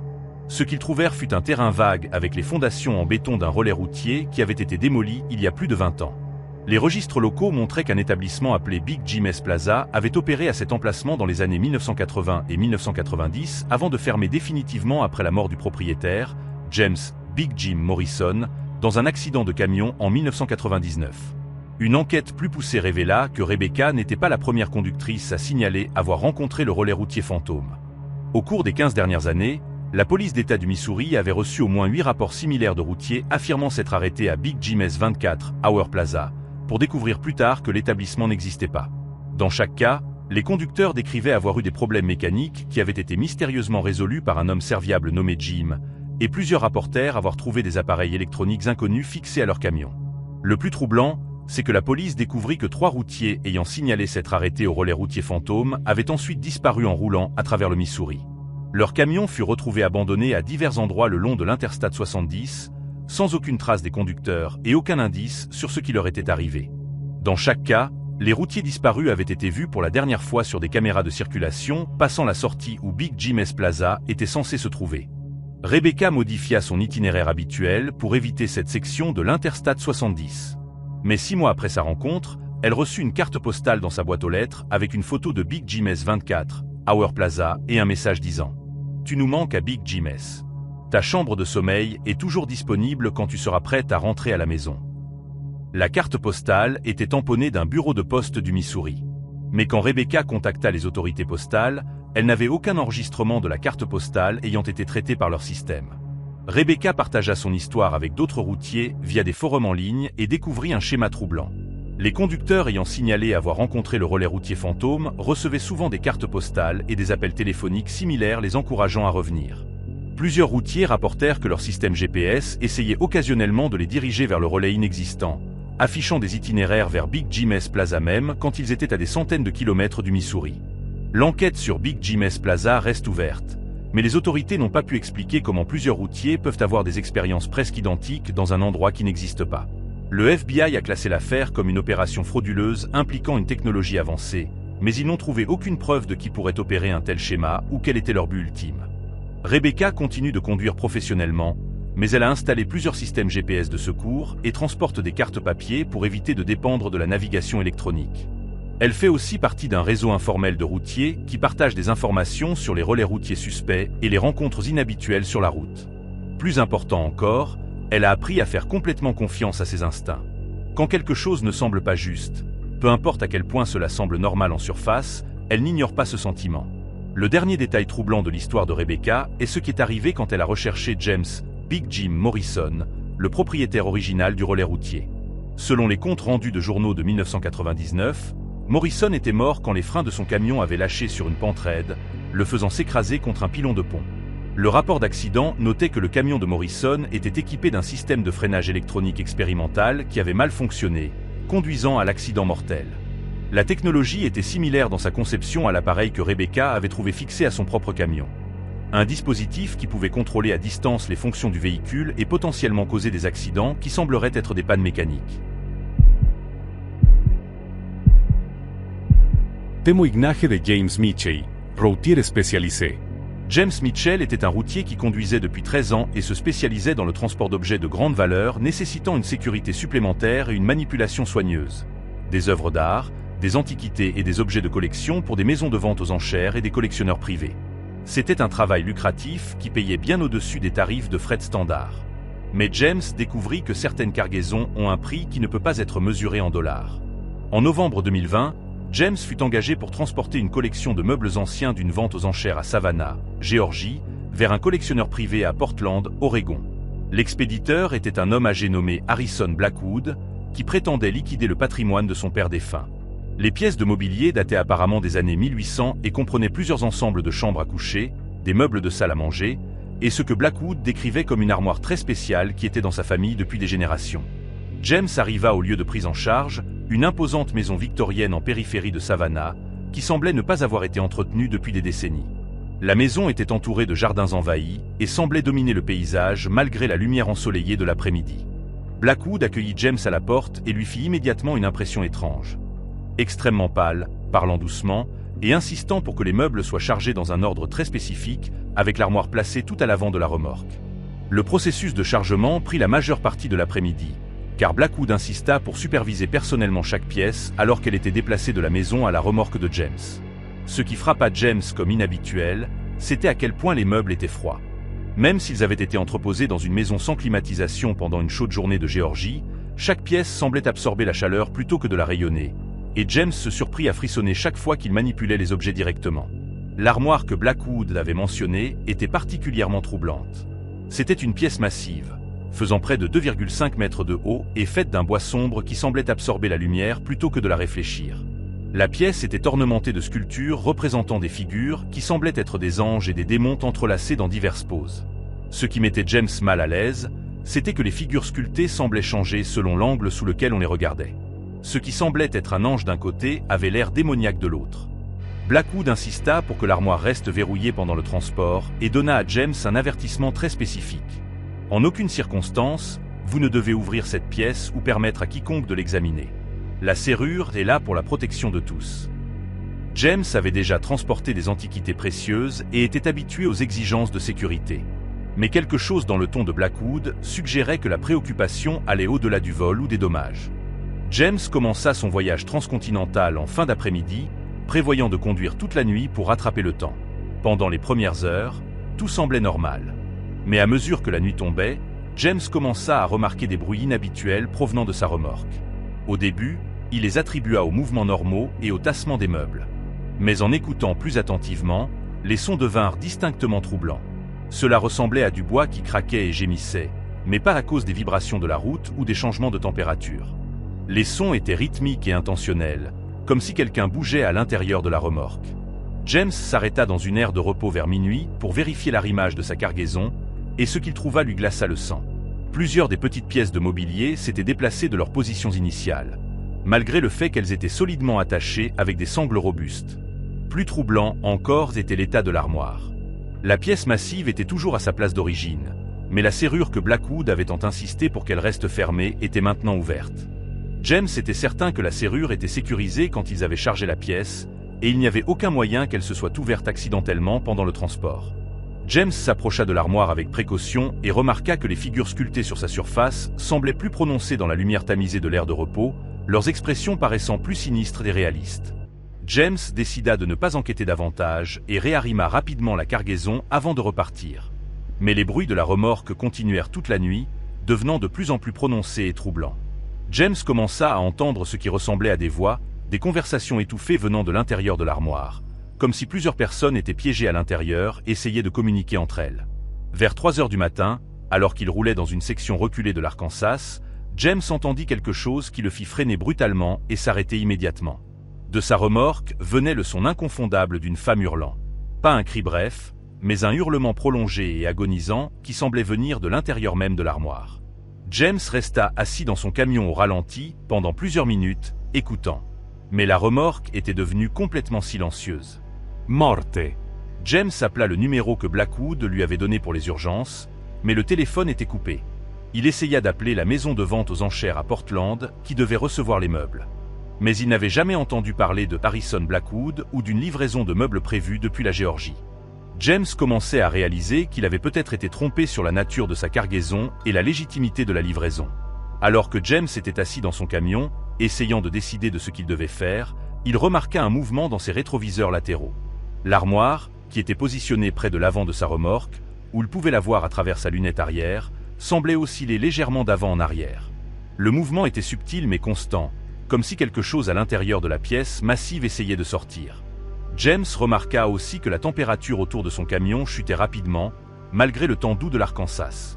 James décida de continuer à rouler et de contacter la police dans la prochaine grande ville. Mais alors qu'il se préparait à se remettre sur l'autoroute, il entendit une voix l'appeler par son nom. La voix venait de sa remorque, claire et distincte. « James, s'il te plaît, aide-nous. Nous sommes piégés ici depuis si longtemps. S'il te plaît, ouvre la porte et laisse-nous sortir. » La voix était celle d'une jeune femme, et elle semblait désespérée et suppliante. James ignora la voix et continua à rouler. Mais les supplications continuèrent toute la nuit. Il entendit plusieurs voix, des hommes, des femmes et des enfants, tous implorant d'être libérés de l'armoire. Ils prétendaient avoir été piégés pendant des décennies, certains pendant plus d'un siècle, et décrivaient l'intérieur de l'armoire comme un endroit d'obscurité et de froid sans fin. Ce qui rendait les voix particulièrement troublantes, c'était leur connaissance de détails sur la vie de James. Elle mentionnait sa femme par son nom, décrivait sa maison, et savait préférence pour ses itinéraires. À l'aube, James était épuisé et terrorisé, mais il était déterminé à atteindre une grande ville où il pourrait obtenir de l'aide de la police. Alors qu'il roulait à travers l'Oklahoma, les voix de l'armoire devinrent plus insistantes et menaçantes.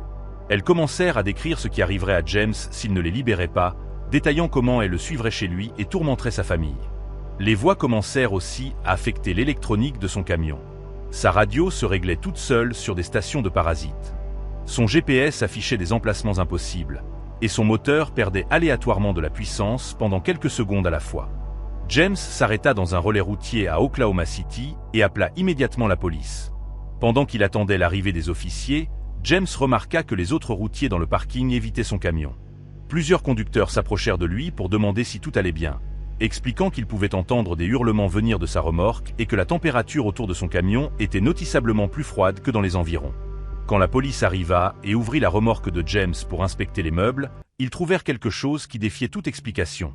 Chaque pièce de mobilier s'était déplacée de sa position sécurisée et était maintenant disposée en un cercle parfait autour de l'armoire, comme si les pièces s'étaient repositionnées pendant le transport. L'armoire elle-même était ouverte, révélant un intérieur qui semblait être beaucoup plus grand que ce que les dimensions extérieures de la pièce auraient permis.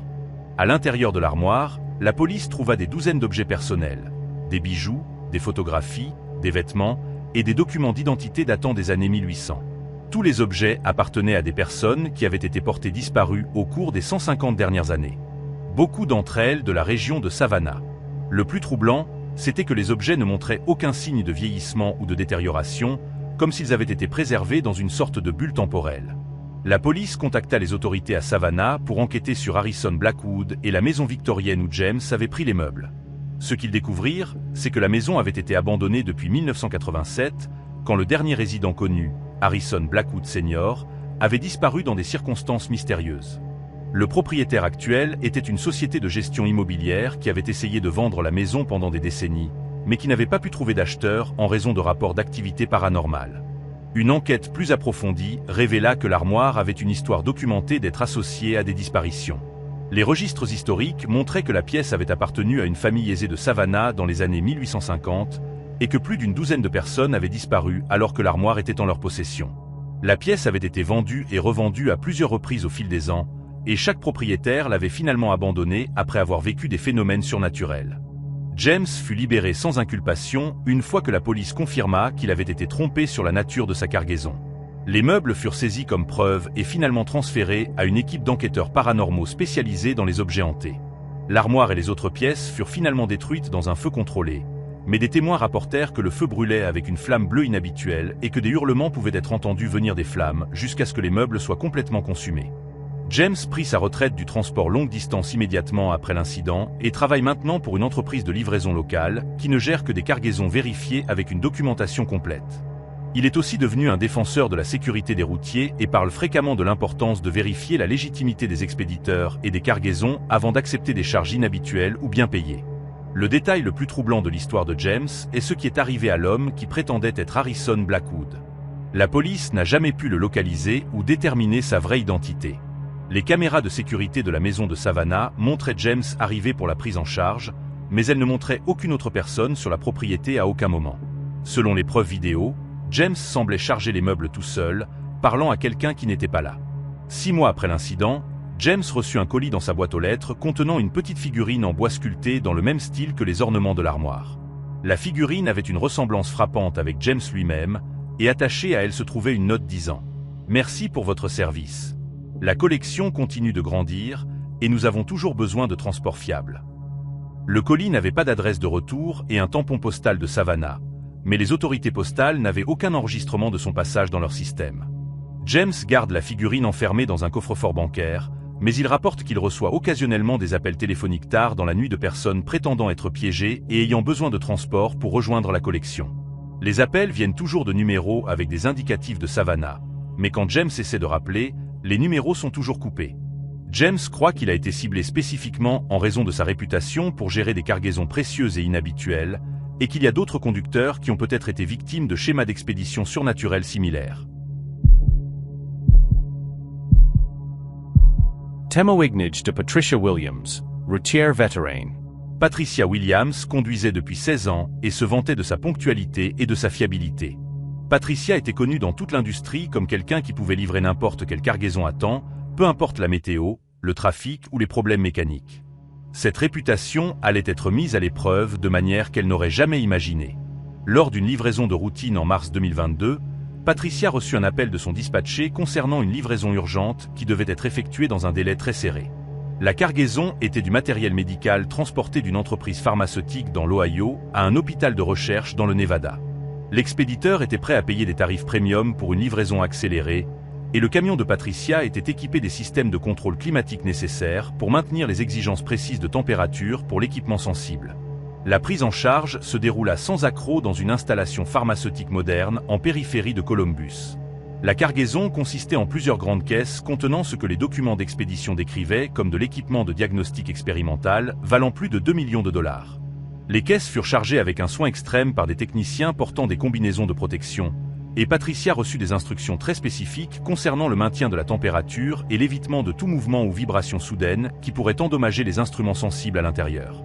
Patricia commença son voyage vers l'ouest sur l'Interstate 70, prévoyant de conduire sans s'arrêter jusqu'au Nevada, avec seulement de courtes pauses pour le carburant et les arrêts de repos obligatoires.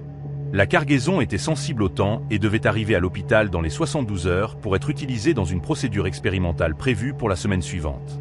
Patricia avait déjà fait des trajets similaires et était confiante de pouvoir respecter le délai facilement. Pendant les 8 premières heures du trajet, tout se passa normalement. Patricia fit bon temps à travers l'Ohio et l'Indiana, maintenant la température requise dans sa remorque et surveillant l'état de la cargaison grâce à un système de suivi sophistiqué qui avait été installé par la compagnie pharmaceutique. L'équipement fonctionnait parfaitement, et Patricia était même en avance sur son horaire quand elle entra dans l'Illinois vers 22 heures. C'est alors que Patricia rencontra quelque chose qui allait remettre en question tout ce qu'elle croyait savoir sur le temps et l'espace. Elle roulait sur un tronçon particulièrement banal de l'Interstate 70 près d'Effingham, dans l'Illinois, une section droite et plate de l'autoroute qu'elle avait empruntée des dizaines de fois au fil des ans. La zone était une campagne rurale avec peu de repères, juste des bornes kilométriques indiquant sa progression vers l'ouest. Patricia remarqua qu'elle approchait du kilomètre 159, un détail qui ne s'enregistra dans son esprit que parce que son carnet de bord exigeait qu'elle enregistre sa position chaque heure. Mais alors qu'elle continuait à rouler à une vitesse constante de 105 km/h pendant ce qui lui sembla être au moins 10 minutes, elle fut surprise de voir le kilomètre 159 approcher à nouveau. Patricia supposa qu'elle s'était trompée sur le premier panneau et continua à rouler. Mais quand elle passa le kilomètre 159 pour la troisième fois, elle sut que quelque chose n'allait vraiment pas. Patricia se gara et consulta ses systèmes GPS. Elle avait 3 unités différentes installées dans son camion pour la redondance. Les 3 appareils montraient sa position comme étant le kilomètre 159 sur l'Interstate 70 dans l'Illinois. Selon le GPS, elle roulait vers l'ouest à vitesse d'autoroute, mais sa position ne changeait pas. Les appareils montraient son camion se déplaçant le long de l'autoroute, mais d'une manière ou d'une autre, elle restait à l'emplacement exact, peu importe la distance qu'elle parcourait. Patricia essaya d'appeler son dispatcher pour signaler le dysfonctionnement de l'équipement de navigation.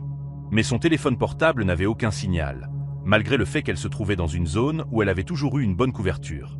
Sa radio CB ne recevait que des parasites, et même son système de communication par satellite ne pouvait pas établir de connexion. Patricia était complètement coupée du monde extérieur, piégée dans un seul kilomètre d'autoroute qui semblait se répéter sans fin. Au début, Patricia pensa qu'elle pouvait être en train de vivre une sorte de crise médicale, un AVC ou une crise affectant sa perception du temps et de l'espace. Elle se gara et fit une auto-évaluation approfondie, vérifiant sa vision, sa coordination et sa clarté mentale. Tout semblait normal, et elle se sentait complètement alerte et orientée. Les systèmes de son camion fonctionnaient aussi normalement, sans indication de problèmes mécaniques ou de défauts électriques. Patricia décida de continuer à rouler et de voir si le problème se résoudrait de lui-même. Mais après 1 heure de conduite régulière, elle passait toujours le même kilomètre 159 toutes les quelques minutes. Le paysage autour d'elle ne changeait jamais. La même ferme, le même bosquet d'arbres, la même affiche publicitaire pour un restaurant local.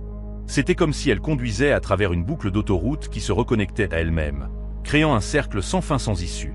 L'effet psychologique de la répétition était plus troublant que Patricia ne l'avait anticipé. Elle commença à reconnaître chaque détail du paysage. Une grange rouge avec une planche manquante, un arbre mort aux branches tordues, un outil agricole rouillé abandonné dans un champ. Chaque fois qu'elle passait ces repères, ils apparaissaient dans exactement le même état, comme si le temps s'était arrêté pour tout, sauf pour son camion. Patricia essaya différentes stratégies pour s'échapper de la boucle. Elle tenta de sortir de l'autoroute, mais chaque bretelle menait à des routes qui revenaient au même kilomètre 159. Elle essaya de rouler à reculons, mais l'autoroute derrière elle était identique à celle devant elle, une répétition sans fin du même kilomètre d'asphalte. Elle essaya même de traverser le terre-plein central pour rouler dans la direction opposée, mais d'une manière ou d'une autre, elle se retrouva toujours en direction de l'ouest, vers le kilomètre 159. Après plusieurs heures d'enfermement dans la boucle, Patricia commença à remarquer des changements subtils dans sa cargaison. Le système de surveillance de température montrait des fluctuations qui n'auraient pas dû être possibles étant donné les réglages stables du contrôle climatique. Plus troublant encore était le son provenant de la zone de chargement, un bourdonnement qui semblait pulser en rythme avec le moteur de son camion. L'équipement médical semblait toujours fonctionner, mais il se comportait de manière qui ne correspondait pas à ses paramètres opérationnels normaux. Patricia vérifia la soute à cargaison et découvrit que les caisses contenant l'équipement médical brillaient d'une lumière bleu pâle qui pulsait au même rythme que le bourdonnement. Les documents d'expédition n'avaient mentionné aucune propriété luminescente, et Patricia était certaine que la lueur n'était pas présente quand la cargaison avait été chargée. Alors qu'elle regardait, la lueur semblait devenir plus brillante et la pulsation plus rapide. C'est alors que Patricia réalisa que sa situation pouvait être liée à l'équipement expérimental qu'elle transportait. La compagnie pharmaceutique avait été délibérément vague sur la nature exacte des dispositifs médicaux, les désignant seulement comme de l'équipement de diagnostic dans les documents d'expédition. Mais les procédures de chargement sophistiquées et les mesures de sécurité extrêmes suggéraient que la cargaison était beaucoup plus significative que des fournitures médicales routinières. Patricia essaya de contacter la compagnie pharmaceutique en utilisant le numéro d'urgence qui lui avait fourni, mais ses systèmes de communication restèrent complètement non fonctionnels. Elle était piégée dans la boucle temporelle avec une cargaison qui fonctionnait apparemment de manière défiant la compréhension conventionnelle de l'équipement médical. La lueur pulsante des caisses était maintenant assez brillante pour illuminer tout l'intérieur de sa remorque, et le bourdonnement était devenu une vibration constante qu'elle pouvait sentir à travers le châssis du camion. Alors que les heures passaient, bien que Patricia commençait à remettre en question si le temps avait quelque signification dans sa situation actuelle, la souche psychologique de la répétition sans fin commença à faire son effet. Elle se surprit à développer une attention obsessionnelle aux détails, mémorisant chaque aspect du paysage répétitif et chronométrant les intervalles exacts entre les repères. Elle découvrit qu'il fallait précisément 4 minutes et 37 secondes pour voyager du kilomètre 159 au kilomètre 159, peu importe sa vitesse. Patricia commença aussi à remarquer qu'elle ne vieillissait pas ou ne se fatiguait pas de manière normale. Malgré avoir conduit pendant ce qui lui semblait être 12 heures, elle se sentait aussi alerte et énergique qu'au début de la boucle. Son indicateur de carburant restait constant, montrant les 3/4 pleins, peu importe la distance qu'elle parcourait.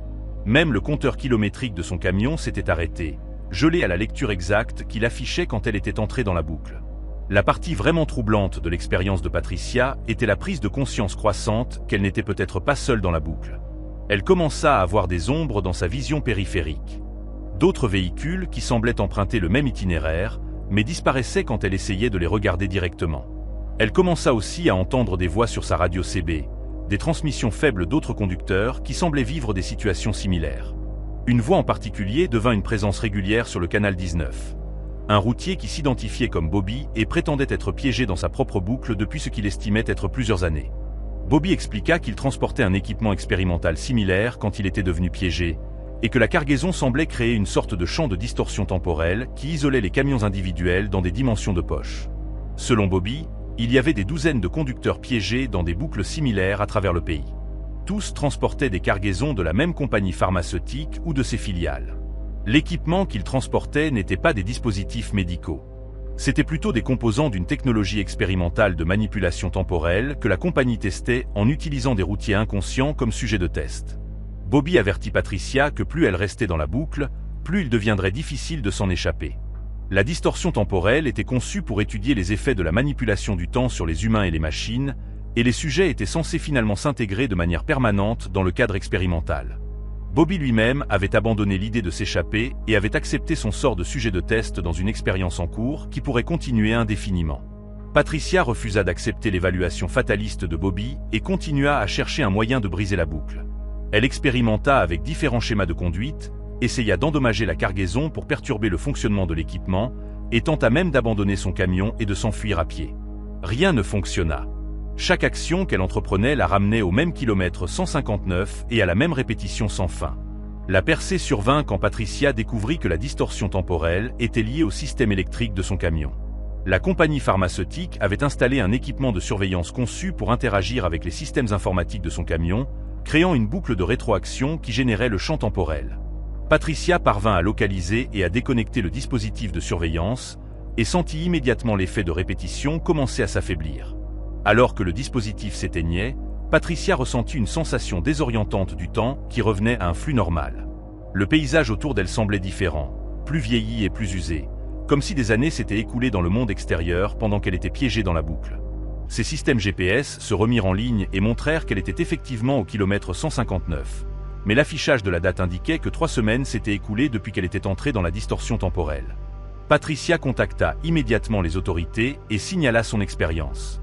Mais quand les enquêteurs arrivèrent à l'installation de la compagnie pharmaceutique dans l'Ohio, ils la trouvèrent abandonnée, sans aucune trace de l'organisation qui l'avait embauchée. Les documents d'enregistrement de la compagnie étaient tous frauduleux, et le matériel médical que Patricia transportait avait disparu de sa remorque pendant l'évasion de la boucle temporelle. La découverte la plus troublante fut que Patricia n'était pas la seule conductrice à avoir rapporté ce type d'expérience. Le FBI avait reçu 17 rapports similaires au cours des 5 dernières années de routiers prétendant avoir été piégés dans des boucles temporelles en transportant des cargaisons pour diverses compagnies pharmaceutiques et de recherche. Dans chaque cas, les routiers avaient perdu plusieurs jours ou semaines de temps, et les compagnies qui les avaient embauchés avaient disparu sans laisser de traces. Patricia subit des évaluations médicales et psychologiques approfondies pour déterminer les effets de son expérience, mais les médecins ne trouvèrent aucune preuve de dommages physiques ou mentaux. Cependant, Patricia rapporta que sa perception du temps avait été permanemment altérée. Elle pouvait maintenant sentir des distorsions et des anomalies temporelles qui étaient invisibles pour les autres personnes. Elle découvrit aussi qu'elle pouvait se souvenir des détails de la boucle avec une clarté parfaite, comme si l'expérience avait été gravée dans sa mémoire avec une précision surnaturelle. Patricia revint au camionnage, mais se spécialise maintenant dans l'identification et l'évitement des cargaisons potentiellement dangereuses. Elle fait partie d'un réseau informel de conducteurs qui partagent des informations sur les compagnies d'expédition suspectes et les exigences de livraison inhabituelles.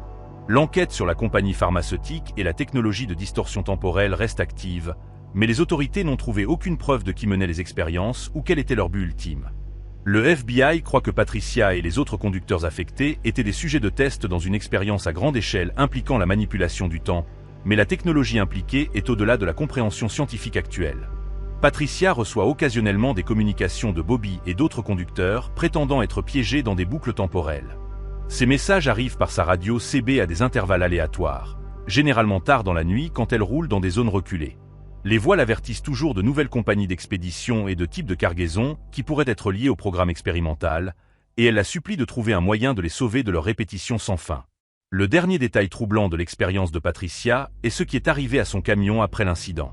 Malgré avoir été maintenu en parfait état avant la boucle temporelle, son camion avait vieilli de manière dramatique pendant les 3 semaines où elle était piégée. Le moteur avait accumulé une usure équivalente à plusieurs années de fonctionnement normal. Les pneus étaient usés à des niveaux dangereux, et divers composants montraient des signes d'âge extrême et de stress. C'était comme si son camion avait subi un flux temporel normal, tandis que Patricia elle-même avait été protégée par la distorsion temporelle, créant une discrepance qui servait de preuve physique de son expérience impossible.